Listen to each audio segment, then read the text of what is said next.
Hebreus capítulo 11, a partir do versículo 8, a palavra de Deus diz assim: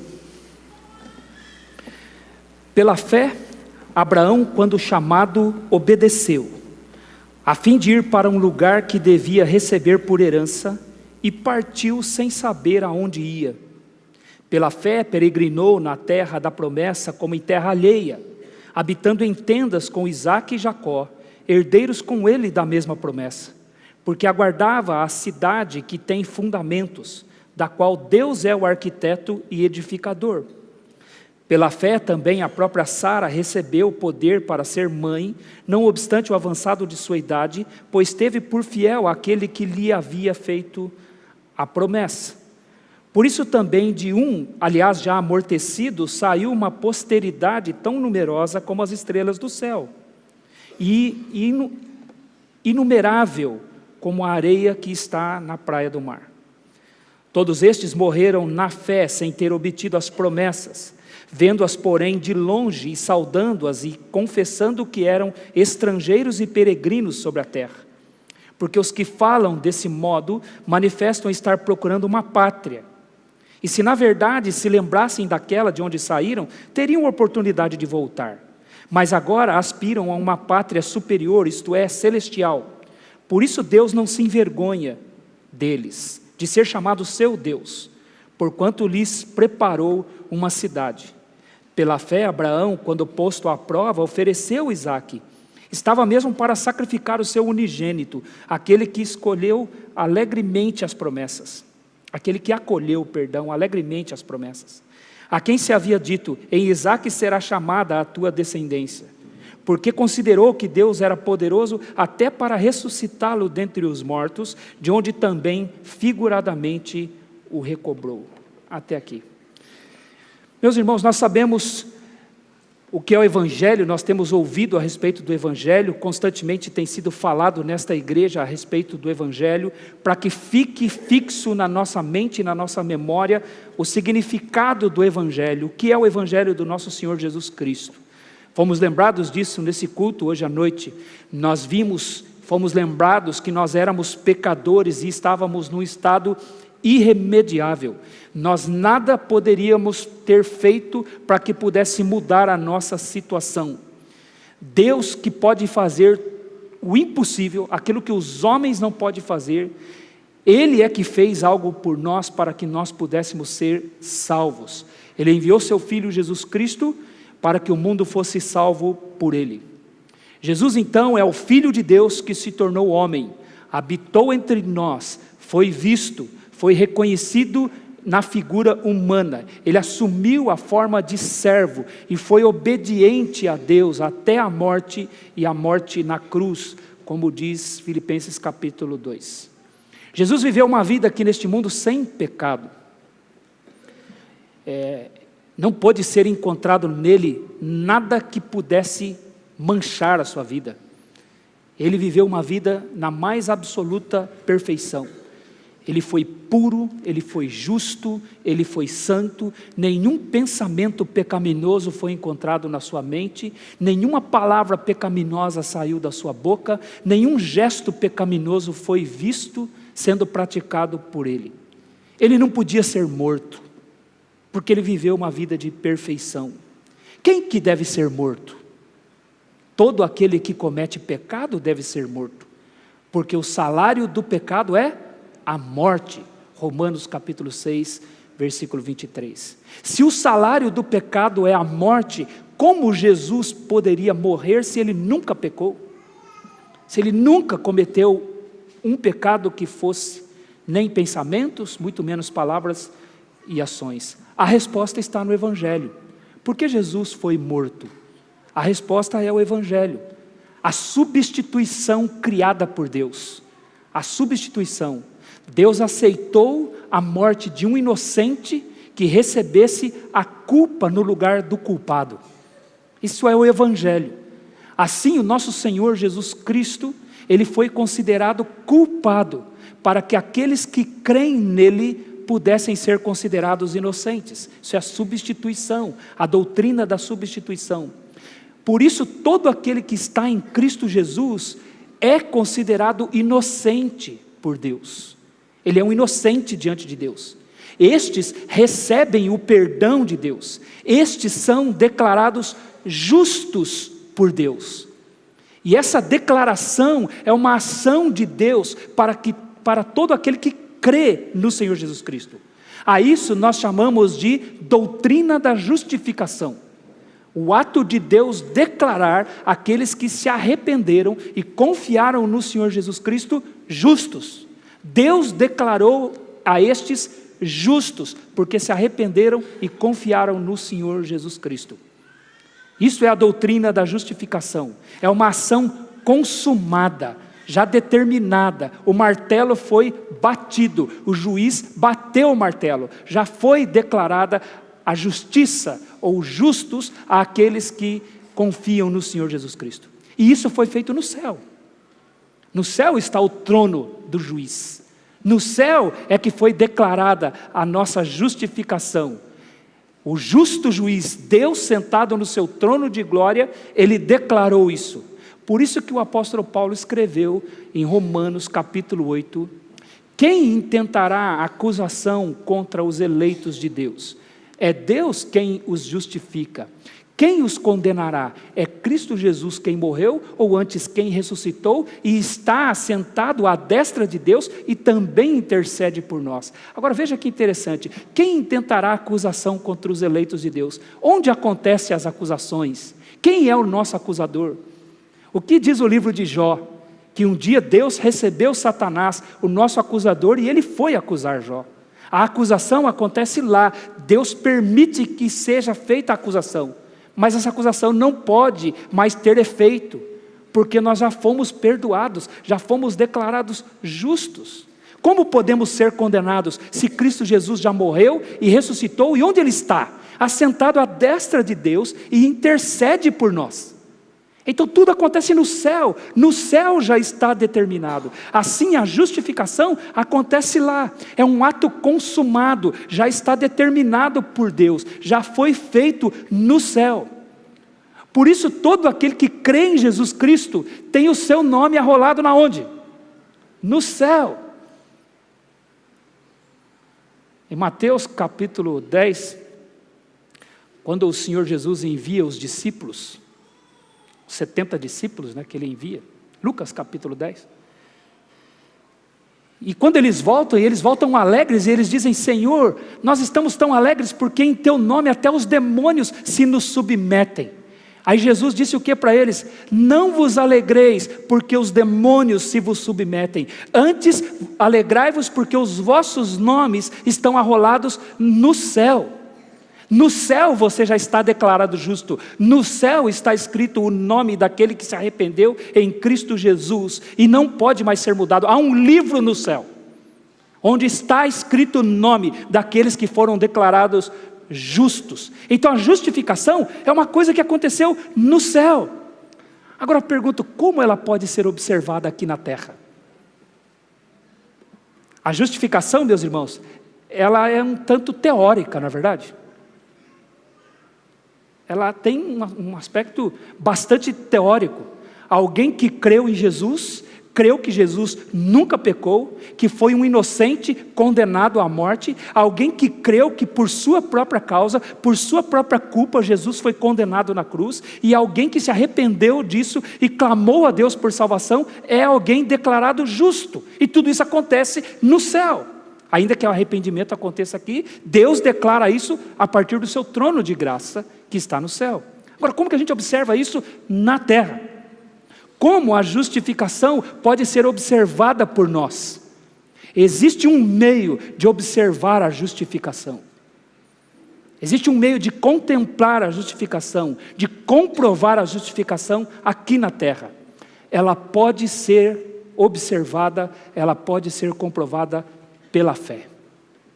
A carta aos Hebreus, ela é uma carta que foi escrita para um grupo de crentes nos primeiros dias da igreja, no primeiro século, que estavam sendo perseguidos, irmãos, e sofrendo uma perseguição muito forte. A vida deles estava se tornando extremamente difícil. O capítulo 10 de Hebreus vai mostrar que eles estavam perdendo até seu salário. Eles estavam sendo impedidos de trabalhar, eles estavam sendo impedidos de comprar, de vender, de ter uma vida em sociedade, porque eles eram cristãos.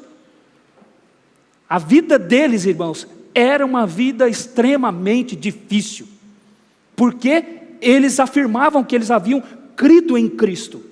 Então estava passando, eles estavam sofrendo uma tentação, estava passando pela mente deles deixar o cristianismo, voltar para o judaísmo, até que as coisas se acalmassem. Depois a gente volta para Cristo, depois a gente volta a ser cristão. Era isso que estava passando na mente deles. E a carta então foi escrita para encorajar aquelas pessoas a perseverarem. A carta é escrita mostrando que isso era impossível, eles não podiam abandonar a Cristo. O que eles estavam pensando em fazer era impossível. É impossível voltar atrás. Você não pode voltar atrás mais, a não ser que você não seja um verdadeiro convertido, a não ser que a sua fé seja uma fé falsa, a não ser que você não teve uma transformação verdadeira. É o que a carta afirma. Caso você realmente é salvo, você não pode voltar atrás, você não pode desistir. Se eles abandonassem a Cristo, se eles voltassem ao judaísmo para não serem perseguidos, eles estariam mostrando que não eram salvos. Então o autor escreve essa carta aqui para mostrar que alguém que é verdadeiramente salvo persevera. Ele se mantém firme na fé em Cristo Jesus. Mesmo em meio a dificuldades, lutas, perseguições, ele se mantém firme. Por isso que ele cita Abacuque capítulo 2, versículo 4. Veja no capítulo 10, aí no final do capítulo 10, veja os versículos, a partir do versículo 37. Porque ainda dentro de pouco tempo, aquele que vem virá e não tardará. Todavia, o meu justo viverá pela fé. Por isso ele cita esta passagem aqui do Antigo Testamento: o meu justo viverá pela fé. Então a justificação, ela acontece no céu, é lá que Deus declara, é lá que Deus determina. Mas e aqui na terra? Como a justificação pode ser vista aqui na terra? Como ela pode ser observada aqui na terra? Ela é vista numa vida vivida pela fé. Aquele que foi declarado justo, então ele é justo. O meu justo vai viver pela fé. Aquele que foi declarado justo vai viver pela fé.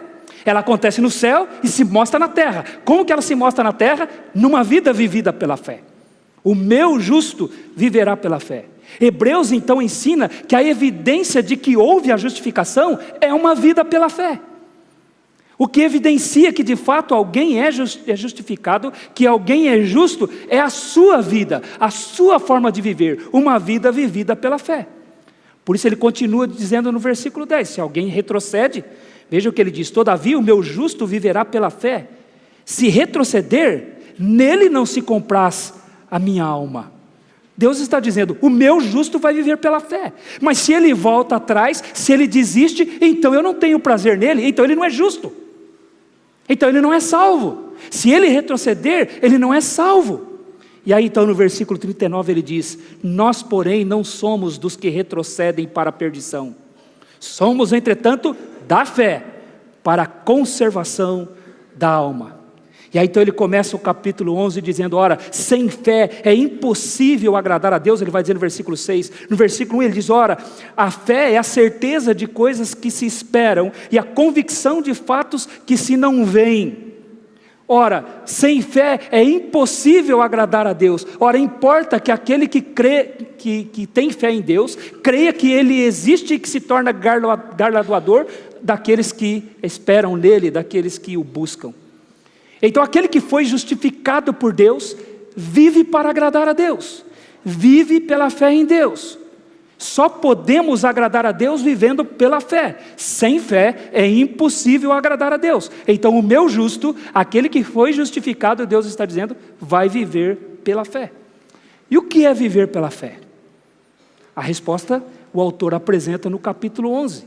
quando ele mostra todos estes exemplos de pessoas que viveram pela fé, mesmo no Antigo Testamento, ele começa com Abel, ele passa por Enoque, ele vai até Noé, de Noé ele vai a Abraão, de Abraão ele vai a Isaac, Jacó, daí ele vai a Moisés, ele vai a Raabe, e aí ele vai passar por Gideão, Baraque, Sansão, Jefité, e vai uma gama de pessoas que ele vai citando em todo o capítulo 11, e no final do capítulo 11, a partir do versículo 35, veja o que ele diz: mulheres receberam pela ressurreição os seus mortos, alguns foram torturados, não aceitando o seu resgate para obterem superior ressurreição, outros por sua vez passaram pela prova de escárnios e açoites, sim, até de algemas e prisões, foram apedrejados, provados, cerrados pelo meio, mortos ao fio da espada, andaram peregrinos, vestidos de peles de ovelhas e de cabras, necessitados, afligidos, maltratados, homens dos quais o mundo não era digno,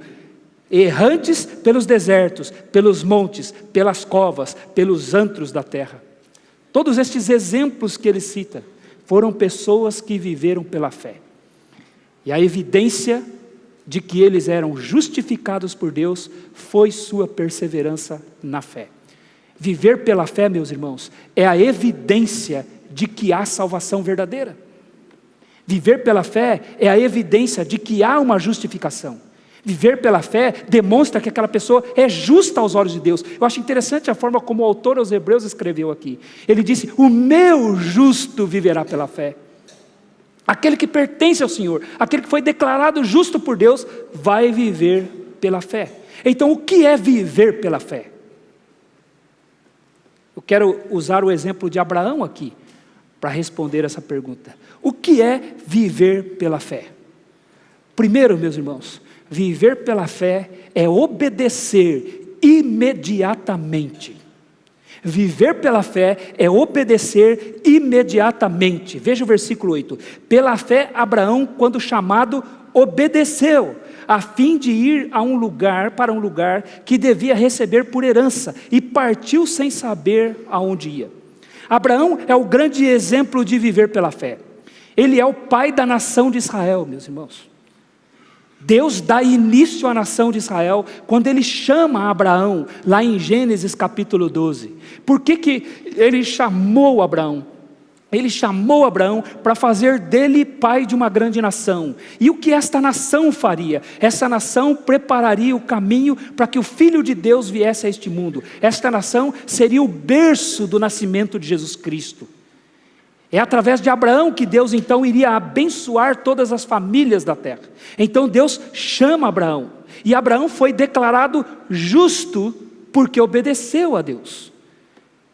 Em Gênesis capítulo 15, versículo 6, vai dizer que Abraão creu em Deus, e isso foi-lhe imputado por justiça. Romanos capítulo 4, versículo 3, também repete isso. Gálatas capítulo 3, versículo 6, faz o mesmo. E Abraão creu em Deus, e isso lhe foi imputado por justiça.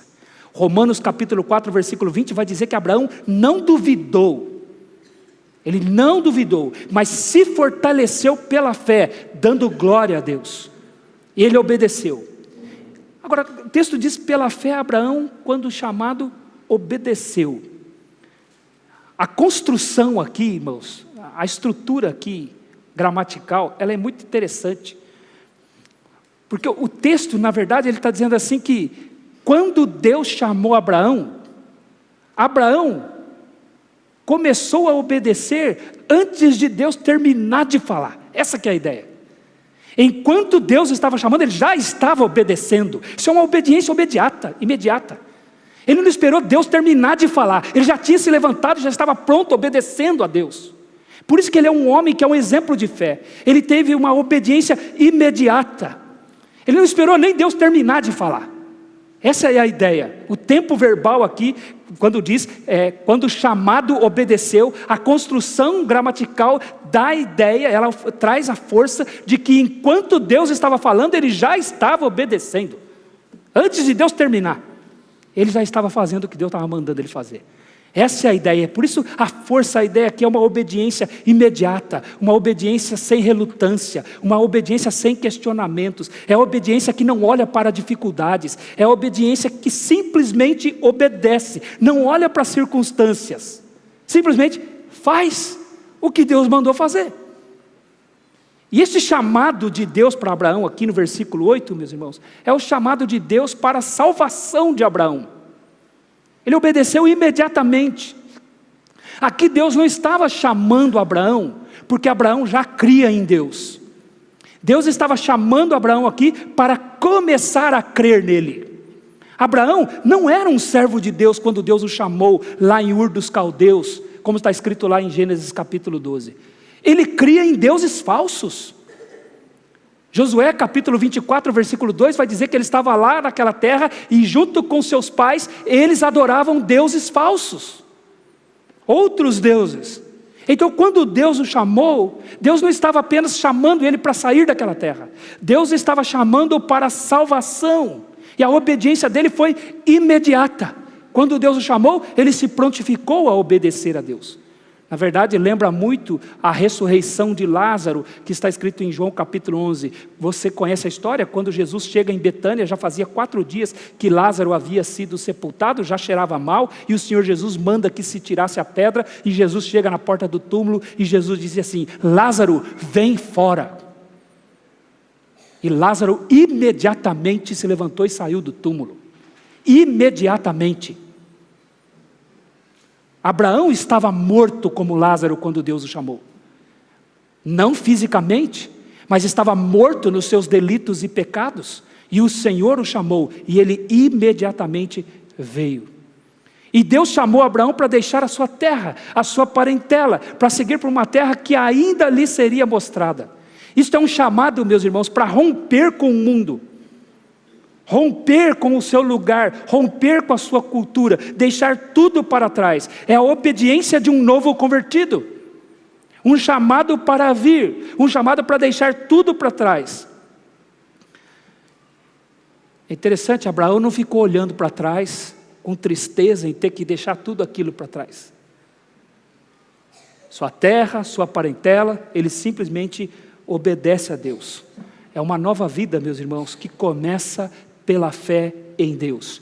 Tudo se fez novo. Ele rompe com tudo aquilo que Deus ordena, deixa tudo para trás e vai fazer o que Deus mandou ele fazer. Isso é a obediência imediata. Como alguém disse, Abraão troca, irmãos, toda a sua segurança para ir para uma terra que ele não conhecia. Ele deixa a sua terra, e era uma terra fértil, irmãos. Ele vivia no lugar onde haviam 2 rios, rios Tigre e Eufrates, uma terra fértil. Ele deixa para trás aquela terra, ele deixa para trás sua família, ele deixa para trás sua cultura, ele deixa para trás aqueles rios, e ele vai para uma terra que ele não conhecia. Esta é a fé de um novo convertido.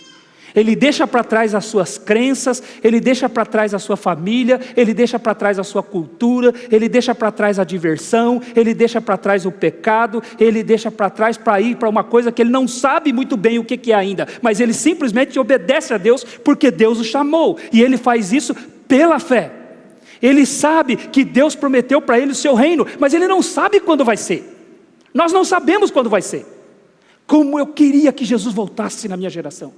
Como eu queria que Ele trouxesse o seu reino na minha geração, mas eu não sei quando é. Então eu tive que deixar para trás coisas e viver pela fé, aguardando isso.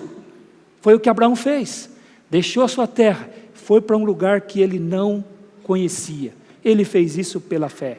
Ele sabe que Deus prometeu para ele, mas não sabia quando seria. Não conhecia aquela terra.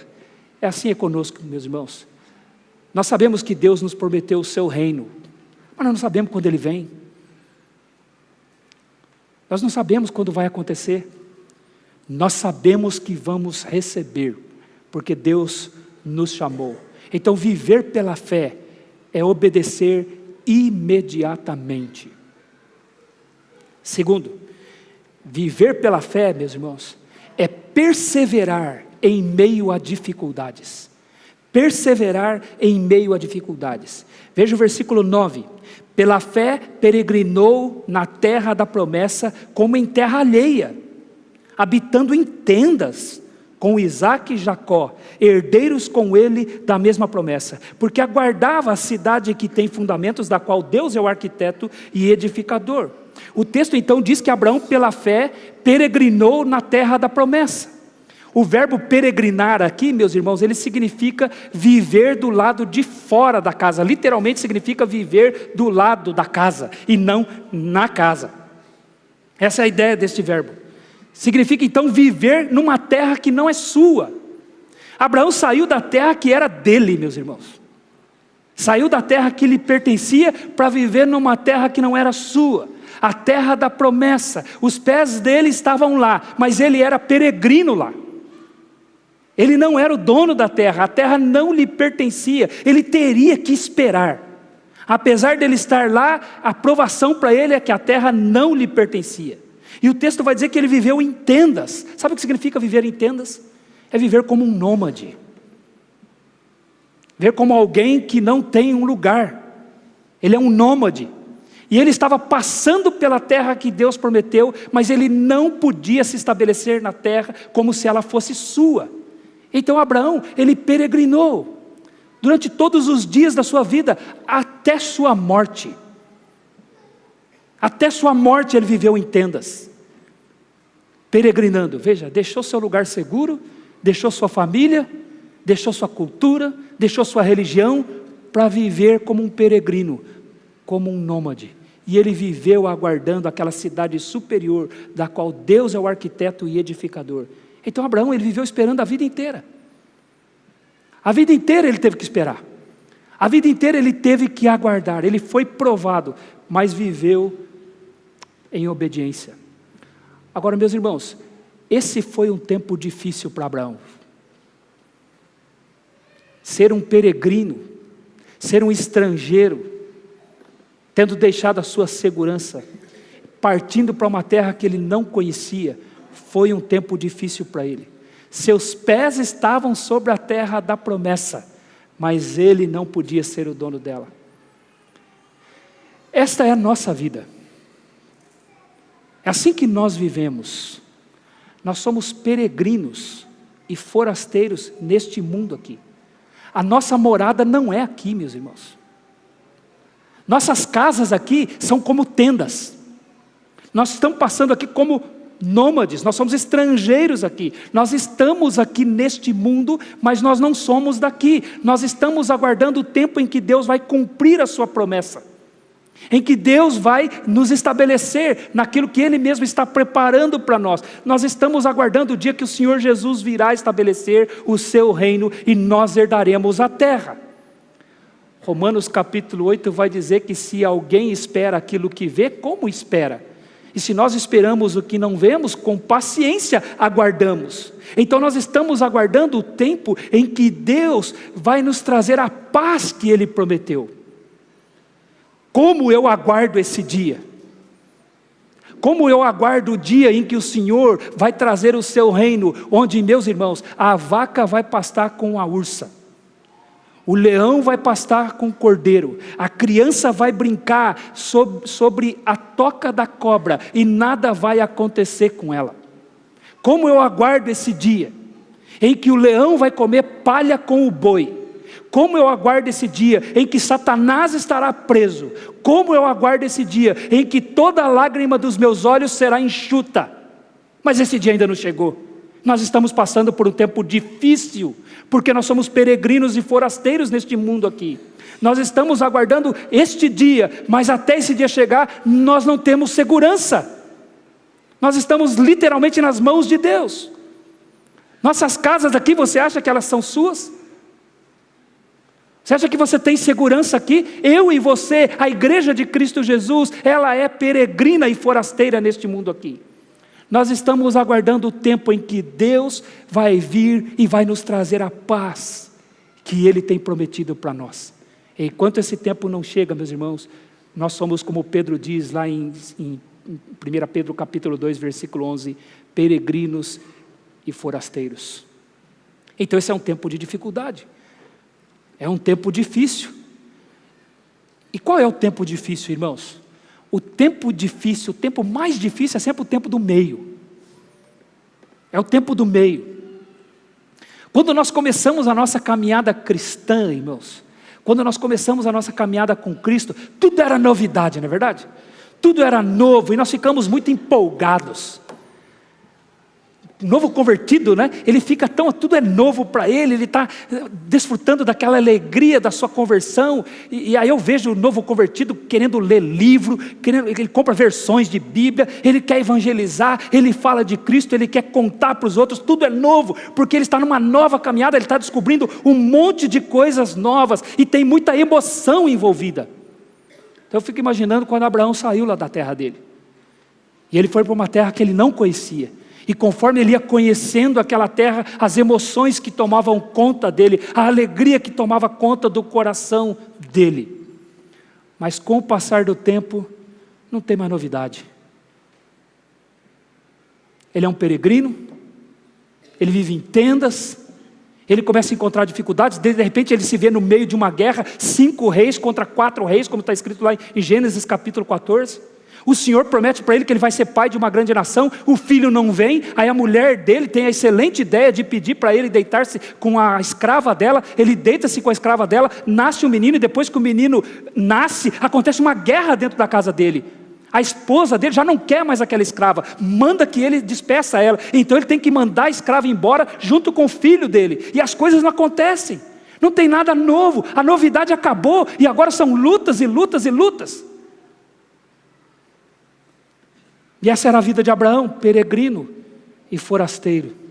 Nada muda, apenas temos a dificuldade de sermos peregrinos e forasteiros. É aqui que muitos desistem. O começo é maravilhoso, o final é glorioso, mas o meio é difícil. O meio é de ser um peregrino e forasteiro. Mas o texto diz que Abraão passou por isso. Ele perseverou pela fé. Pela fé, Abraão viveu como um peregrino, habitando em tendas. Pela fé, seus filhos viveram assim também, como um estrangeiro na terra que Deus prometeu. Ele era um estrangeiro na terra que Deus prometeu. Meus irmãos, uma evidência da justificação é a perseverança quando tudo está difícil. Isso é uma evidência de que alguém é salvo. É quando ele persevera em fé, quando tudo está difícil. Aquele que vive pela fé, ele persevera em meio às dificuldades. Ele sabe que é um tempo de aguardar. Ele sabe que é um tempo de peregrinar. Nós não somos donos desta terra. Ela não é nossa. Um dia vai ser. Irmãos, a minha situação, a sua é a mesma de Abraão. Nós estamos com o pé na terra aqui, mas ela não é nossa. Um dia isso aqui vai ser nosso. Jesus disse em Mateus capítulo 5, versículo 5, bem-aventurados os mansos, porque eles herdarão a terra. Salmo 37 vai dizer a mesma coisa. Agrada-te do Senhor, e Ele satisfará os desejos do teu coração. Fará sair a tua justiça como a luz, e o teu direito como o sol ao meio-dia. Os mansos herdarão a terra. Veja, eu estou com o pé nela, como Abraão, mas ela não é minha. Eu sou um peregrino e forasteiro aqui, mas um dia o Senhor vai dar essa terra, um dia o Senhor Jesus vai vir reinar aqui, um dia Ele vai estabelecer o seu reino aqui, e enquanto esse dia não chega, nós temos que peregrinar pela fé, temos que viver pela fé. Quem desiste, não tem fé, e se não tem fé, não é justo, se não é justo, não é salvo, mas o justo foi justificado por Deus e vive pela fé. Então o que é viver pela fé? Obedecer imediatamente e perseverar em meio a situações difíceis, como foi Abraão. Terceiro, o que é viver pela fé? Viver pela fé é estar firmado na fidelidade de Deus. Veja o versículo 11, versículos 11 e 12. Pela fé também a própria Sara recebeu poder para ser mãe, não obstante o avançado de sua idade, pois teve por fiel aquele que lhe havia feito a promessa. Por isso também de um, aliás, já amortecido, saiu uma posteridade tão numerosa como as estrelas do céu, e inumerável como a areia que está na praia do mar. Quando Deus chamou Abraão, Ele chamou Abraão não somente para deixar a sua terra, mas também para fazer dele uma grande nação. Abraão tinha 75 anos de idade, Sua mulher tinha 65. Ele era velho e Deus disse que surgiria dele uma grande nação. E o tempo passou, Abraão não tinha filhos, ele ficava cada vez mais velho. Humanamente falando, a situação estava cada vez mais difícil, as coisas estavam se complicando, ele estava ficando cada vez mais avançado em idade, seu corpo já não tinha mais vigor, e ele só podia mesmo viver pela fé, e não pelos prazeres da juventude. Ele tinha que viver pela fé. E a fé aqui no versículo 11, meus irmãos, ela continua sendo a fé de Abraão. As irmãs, por favor, não se ofendam comigo, mas Sara não teve fé. A fé foi de Abraão. Eu sei que você lê e você fala assim, pela fé também a própria Sara recebeu poder para ser mãe. Mas no grego, irmãos, a fé aqui é de Abraão.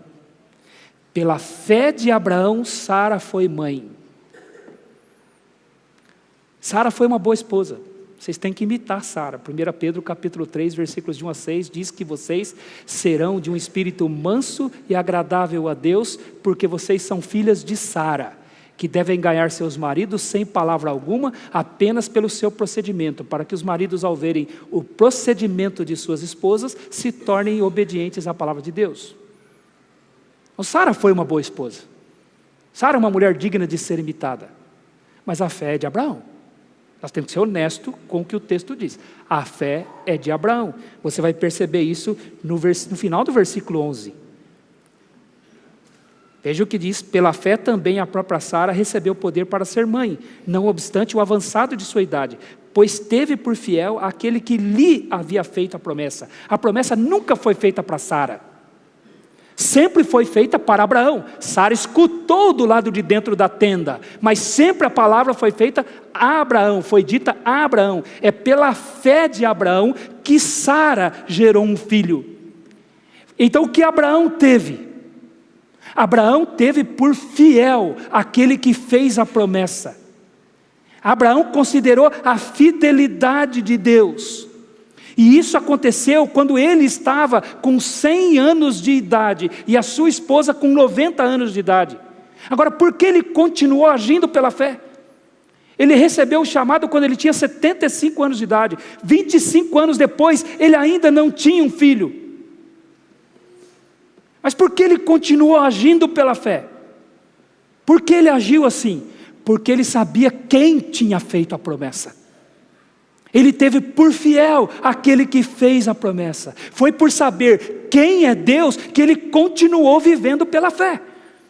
Foi por saber quem Deus é. Deus é fiel, ele cumpre o que promete. E ele disse que faria de Abraão uma grande nação. Abraão olhava para o seu corpo, ele olhava para o corpo da sua mulher, e ele dizia, humanamente falando, eu não sei como nós vamos nos tornar uma grande nação.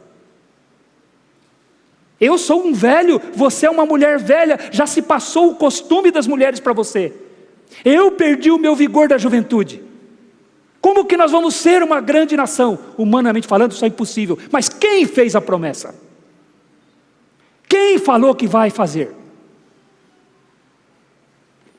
Deus tem prometido cuidar de nós, meus irmãos. Ele é fiel. Ele não vai permitir que você seja tentado além das suas forças, como diz 1 Coríntios capítulo 10, versículo 13. Mas junto com a aprovação, Ele vai enviar também o livramento, de forma que você possa suportar a aprovação. É muito interessante, né? Tem gente que acha que o livramento é tirar a aprovação. Não, o livramento é força para você suportar a aprovação. E Ele vai fazer isso por quê? Porque Ele é fiel. Nós temos que tê-lo por fiel. Deus prometeu que Ele não vai deixar faltar para você o pão para você comer, a água para você beber e a vestimenta para te cobrir. E Ele vai cumprir, porque Ele é fiel. Então quando nós desistimos, porque nós estamos no meio da caminhada, quando nós começamos a desistir, começamos a ficar desanimado, eu já não quero mais ir para a igreja, porque nada acontece na minha vida, a minha vida não muda, e no começo estava tudo muito bom, mas agora acabaram-se as novidades, agora são só problemas e lutas e dificuldades, e você começa a querer desistir, você começa a voltar-se para si mesmo, você começa a procurar atender seus próprios desejos, a fazer sua própria vontade. Você sabe o que você está dizendo? Deus é um mentiroso. Ele mentiu. Ele prometeu cuidar, mas não está cuidando. Abraão não pensou assim, sabe por quê? Abraão teve por fiel aquele que fez a promessa. Ele nunca desistiu. Por isso que Romanos capítulo 4 vai dizer que ele não duvidou. Mesmo com 100 anos, ele não considerou o tamanho da dificuldade. Ele considerou quem fez a promessa. Não importa o tamanho da sua dificuldade, meu irmão, minha irmã. Não importa o tamanho do seu problema. A questão é quem prometeu cuidar de você. Antes de olhar para o seu problema, olhe para quem prometeu. Olhe para quem falou. E a promessa foi cumprida. Então a questão não é o tamanho do nosso problema. A questão é quem fez a promessa de cuidar de nós. Essa que é a questão. E a promessa foi cumprida. De um homem amortecido, como diz o versículo 12. Por isso também de um, aliás, já amortecido, saiu uma posteridade tão numerosa como as estrelas do céu, e inumerável como a areia do mar. Nenhuma situação é difícil para Deus. Viver pela fé é viver firmado na fidelidade de Deus. Foi assim que Abraão viveu pela fé. Quarto, o que é viver pela fé? Viver pela fé é viver o presente olhando para o futuro. Viver o presente olhando para o futuro. Veja o versículo 13. Todos estes morreram na fé, sem ter obtido as promessas, vendo-as, porém, de longe, saudando-as e confessando que eram estrangeiros e peregrinos sobre a terra. Abraão, Isaque e Jacó morreram sem obter a promessa. Eles viveram sem tomar posse da terra, viveram como estrangeiros. Mas porém eles viram de longe. Engraçado o texto dizer que eles até saudaram.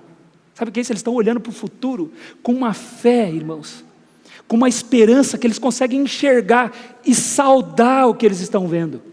Eles estão olhando para o futuro, eles estão vendo, eles vivem o presente, influenciado pela promessa que Deus fez para o futuro. E vive o presente olhando para o futuro. A fé que eles tinham em Deus influenciou a forma como eles estavam vivendo aqueles dias. A esperança do futuro. Por isso que Abraão suportou tudo o que ele suportou, meus irmãos. Porque ele tinha uma certeza do futuro. Ele tinha uma certeza do que Deus ia fazer com ele no futuro. Com um olhar de fé, ele enxergou o cumprimento da promessa. E ele saudou de longe. Viu aquilo, né? E aí ele confessou, junto com seus filhos, que eles eram estrangeiros sobre a terra, peregrinos. Esse era o tempo presente. O tempo presente é: hoje eu sou um peregrino e forasteiro, eu confesso. Agora o que é o tempo futuro? Um dia eu vou ser dono. Um dia eu serei dono.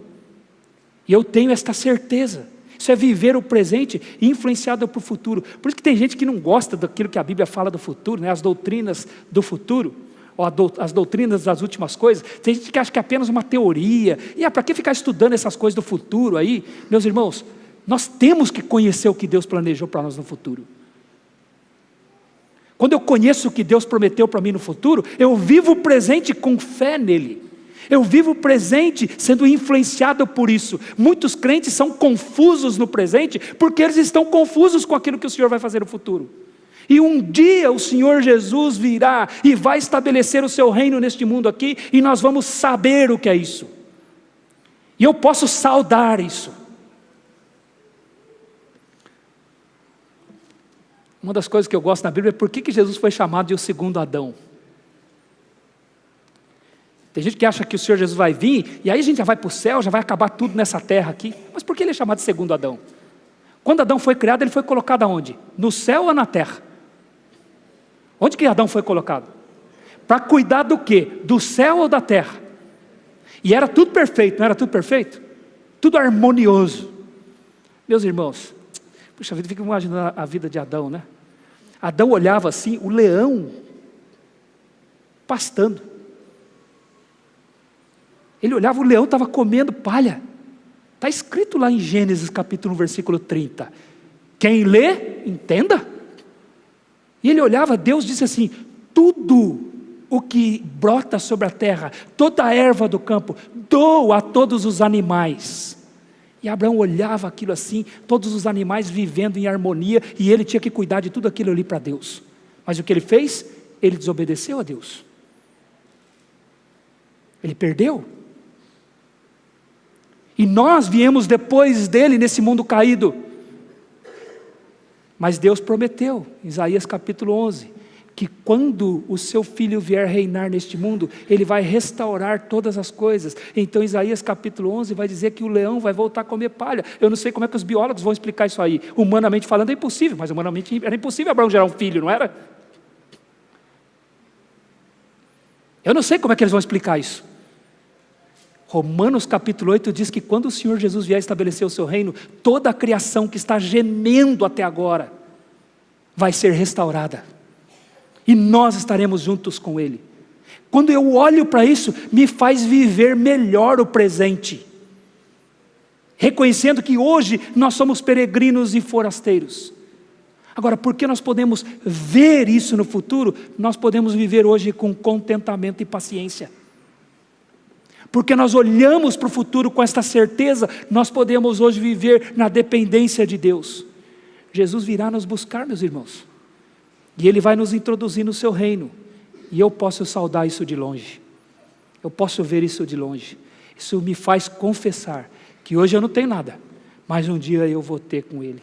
Então nós sabemos que nós não temos aqui nesse mundo tudo o que Deus tem prometido para nós. Mas quando o Senhor Jesus vier, nós receberemos todas estas coisas. Viver pela fé é viver o presente. Somos peregrinos e forasteiros, mas olhando para o futuro, saudando o futuro, quando seremos donos, junto com o Senhor Jesus, de todas as coisas. Quinto, o que é viver pela fé? Viver pela fé, meus irmãos, é também desprezar o mundo.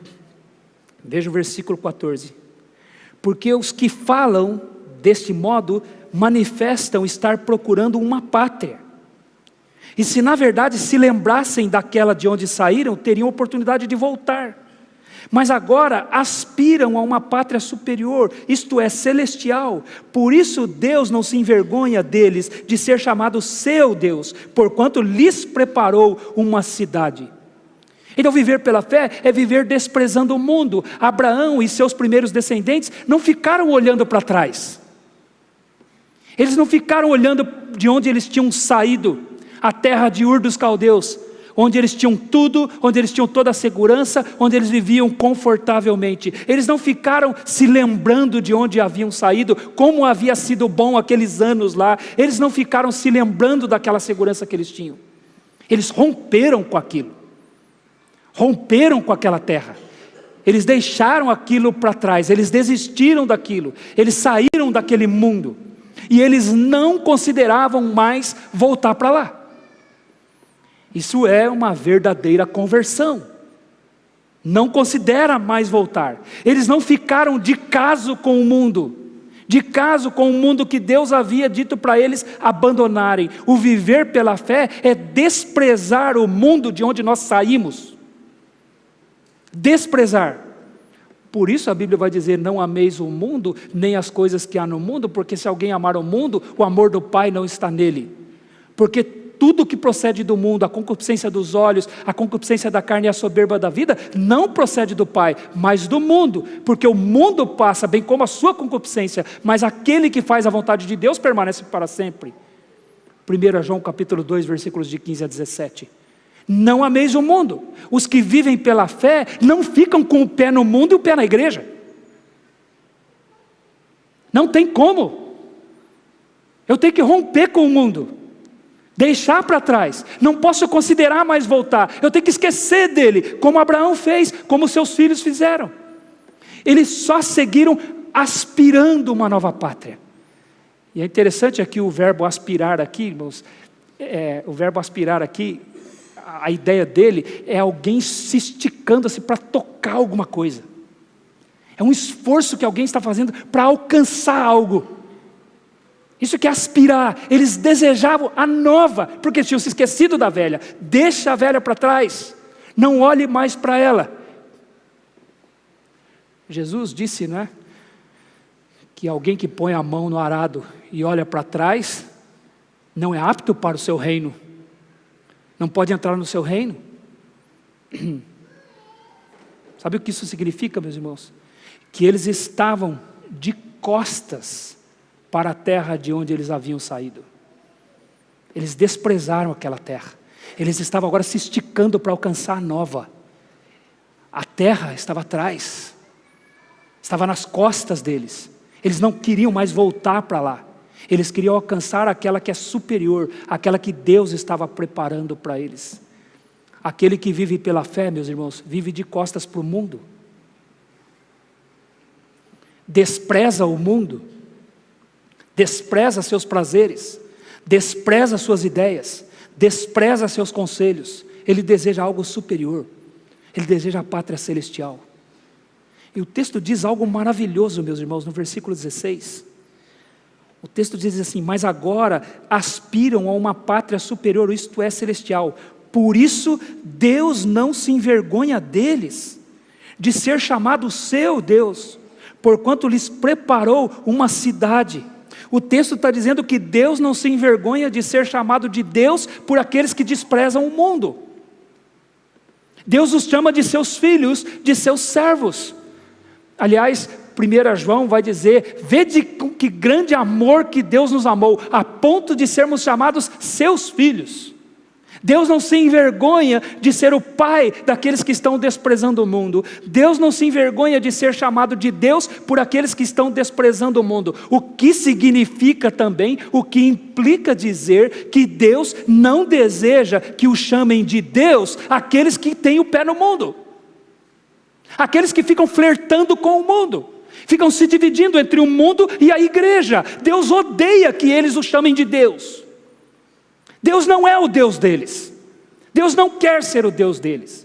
Deus quer ser o Deus daquele que virou as costas para o mundo e olha só para Ele, Deus. Só para a pátria que Ele está preparando. Só para a cidade que Ele está preparando. Sabe por quê? Você não consegue ficar de frente para os dois.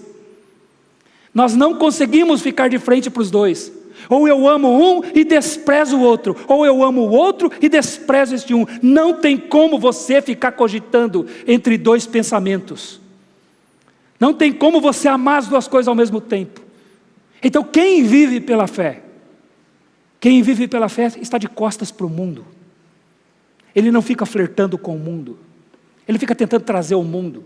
Ele rompe com o mundo. Ele não considera mais voltar para lá. Ele abandona o mundo, como está escrito aqui. Eles não ficaram com saudade daquela terra. Eles não fizeram como fez o povo de Israel, que quando foi para o deserto ficaram com saudade do Egito. Eles viveram pela fé, desprezando o mundo. E o que é viver pela fé? Sexto, meus irmãos, viver pela fé é obedecer, mesmo quando tudo parece não fazer sentido. Viver pela fé é obedecer, mesmo quando tudo não parece fazer sentido. Veja o que diz o versículo 17. Pela fé, Abraão, quando posto à prova, ofereceu Isaque. Estava mesmo para sacrificar o seu unigênito, aquele que acolheu alegremente a promessa, a quem se havia dito: em Isaque será chamada a tua descendência, porque considerou que Deus era poderoso até para ressuscitá-lo dentre os mortos, de onde também figuradamente o recobrou. Deus resolveu provar Abraão, isso está lá em Gênesis capítulo 22. Deus pediu para Abraão em sacrifício o seu único filho. E quando você lê Gênesis capítulo 2, o texto diz assim: Abraão responde: eis-me aqui, Senhor. Ele diz: sacrifica-me teu filho, teu único filho. E Deus ainda lembra: a quem tu amas. Sacrifica-me ele, me dá ele, o filho da promessa. É engraçado que Deus havia dito que faria com Abraão esta aliança de fazer dele uma grande nação. E aí Abraão então gera Ismael, que é o filho de Agar, a escrava de Sara. E quando Ismael vem diante de Deus, Deus diz: não é através dele que eu vou cumprir minha promessa. A minha promessa vai ser do filho que Sara vai te dar. Daqui 1 ano virei a ti e Sara terá dado a ti um filho. É nele que eu vou cumprir a minha promessa, não é em Ismael. E então Abraão tinha consciência, Isaque era o filho da promessa, e não Ismael. E chega Deus agora e diz: sacrifica-me Isaque, teu único filho, me ofereça a ele em holocausto. Deus tinha cumprido a promessa que ele havia tanto tempo esperado, 25 anos esperando. Quando Deus fez a promessa, ele já era velho, mas Deus deixou ele ficar 25 anos mais velho para cumprir a promessa. E ele viveu pela fé, e ele recebeu o cumprimento da promessa. E agora que ele recebe o cumprimento da promessa, Deus vem e põe ele numa prova, em algo que não fazia sentido nenhum. Nada fazia sentido. Por que não fazia sentido? Porque Deus nunca pedia sacrifícios humanos em sacrifício. Nunca pediu humanos em sacrifício. Deus mesmo havia dito que se alguém derramasse o sangue de um ser humano sobre a terra, o seu sangue seria derramado. Em Gênesis capítulo 9, versículo 6. Era algo totalmente estranho. Deus nunca pede isso. Mas agora Deus vem e pede o meu único filho, o filho que Ele disse que ia fazer dele uma grande nação. Como pode Deus ter feito um milagre e ter trazido Isaque quando Abraão tinha 100 anos de idade e agora pede que Isaque seja sacrificado? Isso não fazia sentido nenhum para Abraão. E quando você lê lá a história, o texto diz que Abraão levantou de madrugada, preparou os animais, preparou a lenha, pegou o seu facão, o seu cutelo, pegou Isaque, pegou os servos dele e disse: vamos, o Senhor vai mostrar um lugar para nós, para a gente sacrificar. Ele não questionou Deus. Logo de madrugada ele foi cumprir o que Deus tinha mandado ele fazer. E quando Deus quer provar, né, irmãos? No meio do caminho, Isaque olha para ele e diz assim: papai, eu estou vendo aqui a lenha, eu estou vendo o cutelo, mas cadê o animal? Deus, na sua soberania, irmãos, quando Deus quer apertar a prova, irmãos, não tem jeito. Quando Deus quer provar, na sua soberania, Ele fez com que Isaque falasse assim com Abraão. E o que Abraão disse para ele? Meu filho, Deus proverá. E lá foi Abraão fazendo algo que não fazia sentido nenhum. Algo estranho até o caráter de Deus. Isto é obediência, meus irmãos. Mesmo quando as coisas não fazem sentido. Viver pela fé é obedecer a Deus, mesmo quando a gente não compreende tudo. Às vezes somos muito arrogantes, nós queremos que Deus venha e explique para nós, tintim por tintim, tudo o que está acontecendo na nossa vida. Às vezes nós achamos que Deus deve explicação para nós. Quando Ele está provando a nossa fé, quando Ele está querendo que nós confiemos no caráter dEle, que é bom, confiemos no poder dEle, que é poderoso para reverter situações, como aqui o texto de Hebreus diz, que Abraão creu, se é para matar Isaque, eu vou matar, eu sei que Deus pode ressuscitar ele, porque Deus diz que vai fazer dele uma grande nação. Eu vou obedecer, Deus mandou eu fazer, eu vou obedecer, eu não tenho que ficar pedindo explicação para Deus. E às vezes a gente quer que Deus explique tudo para nós. Ele tem que dizer para mim. Ele tem que me dar todas as explicações, porque não está fazendo sentido, está muito estranho. Por vezes, meus irmãos, nós vamos ter que nos submeter a situações em que na nossa mente não vai fazer nenhum sentido. Mas nestes momentos, Deus estará provando a nossa fé. Nestes momentos, Deus estará provando a nossa dependência dEle. Ele não quer nosso questionamento. Ele quer a nossa obediência. Às vezes, as coisas não vão parecer lógicas. Como pode Deus pedir para eu honrar um governo onde o que ouço são só notícias tristes?